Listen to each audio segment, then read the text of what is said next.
Hello friends, எல்லாருக்கும் வணக்கம். நான் காலேஜ் முடிச்சுட்டு ஒரு ஸ்டார்ட் அப் கம்பெனியில் ட்ரெயினியாக ஜாயின் பண்ணோம். அங்கே எங்களுக்கு டீம் லீடராக இருக்கிற பேர் தான் பவித்ரா. வயசு 33. கல்யாணம் ஆகி 2 பசங்க இருக்குது. பவித்ரா நல்லா ஜோவியலாக பழகுற பொண்ணு. எல்லாரோடையும் ஒரு லிமிட்டடாக இருப்பாள். ஆனால் வேலை விஷயத்தில் கராரு. அப்படி இருக்கப்போ தான் ஒரு ப்ராஜெக்ட் சக்ஸஸ் ஆனதுனால கம்பெனியில் உள்ளவங்க எல்லாரையும் அவுட்டிங் கூப்பிட்டு போகிறதா பிளான் பண்ணாங்க. ஒரு பகல் ஒரு நைட்டு மார்னிங் பிரேக்ஃபாஸ்ட் முடிச்சுட்டு எல்லாரையும் வீட்டில் ட்ராப் பண்ணுற மாதிரி எல்லாருக்கும் ஓகே போகலான்னு சொன்னாங்க. மகால்புரம் கூப்பிட்டு போனாங்க. காலையிலே கிளம்பி போனதுனால போகிற வழியிலே பிரேக்ஃபாஸ்ட் முடிச்சுட்டு போயிட்டு பீச்சில் நல்லா விளாண்டுட்டு அங்கே சுற்றி பார்த்துட்டு நைட்டு டிஸ்கோத்தெலாம் ரெடி பண்ணியிருந்தாங்க. டிஸ்கோத் முடிச்சுட்டு கேம்ப் ஃபயர் வச்சுருந்தாங்க. அதை முடிச்சுட்டு தான் படுக்க போகிறதா இருந்தது. கேம்ப் ஃபயர் முடிச்சுட்டு போகும்போது பவித்ரா என் கூடவே நடந்து வந்தாங்க.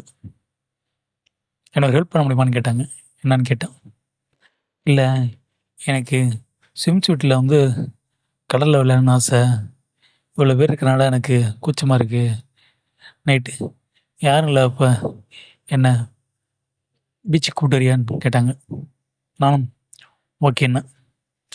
நைட்டு சரியாக 2 மணி இருக்கும். பவித்ரா எனக்கு மெசேஜ் பண்ணாங்க, எங்கே இருக்குன்னு. ரூமில் இருக்குன்னு.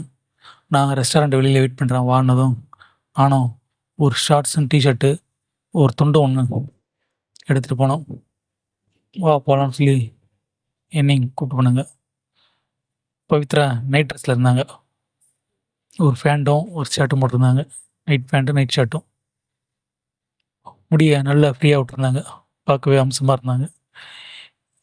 அப்படியே கொஞ்சம் தூரம் பீச்சில் வாக் போய் ஆழமே இல்லாத இடத்துல இங்கே குளிக்கலான்னு சொன்னேன். பவித்ராவும் சரின்னு அவங்க போட்டிருந்த நைட் பேண்ட்டையும் ஷர்ட்டையும் கட்டினாங்க. பிக்னியில் பவித்ரா மேலும் கவர்ச்சியாக இருந்தாங்க. என்னால் கண்ணை திருப்பவே முடியல. போகும்போது நீ வான்னு கூப்பிட்டாங்க. சரி, நானும் என்னோடய ஷார்ட்ஸையும் டிஷர்ட்டையும் கட்டிட்டு பாக்ஸரோட அவங்க கூட குளிக்க போனோம். போயிட்டு அவங்க ஜாலியாக குளிச்சுட்டு இருந்தாங்க. தடுமாறி கீழே விழும்போது அவங்கள பிடிக்கிறதுக்காக அவங்கள மலை பிரதேசத்தை பிடிச்சிட்டேன். அதில் அவங்ககிட்டேருந்து எந்த எதிர்ப்பும் இல்லை. சின்ன வெக்கம் தான் இருந்தது. மேலும் 2 பேரும் சேர்ந்து 2 மணி நேரம் குளித்து வெளியில் வரும்போது அவங்கள ட்ரெஸ்ஸை போட சொன்னேன். இல்லை, எனக்கு இது பிடிச்சிருக்கு, அப்படியே கொஞ்சம் நேரம் மூணு பார்த்து எடுக்குன்னு சொன்னாங்க. நான் எடுத்திருந்த டவலை அப்படியே விரித்து அவங்கள படுக்க சொன்னேன். நானும் என்னோடய பாக்ஸரை போட்டுட்டு அவங்க பக்கத்துலேயே உட்காந்தேன். கொஞ்ச நேரத்தில் நான் உட்காந்துருந்த என் தொட மேலே அவங்க கைப்பட்டுது. என்னன்னு பார்த்தேன்.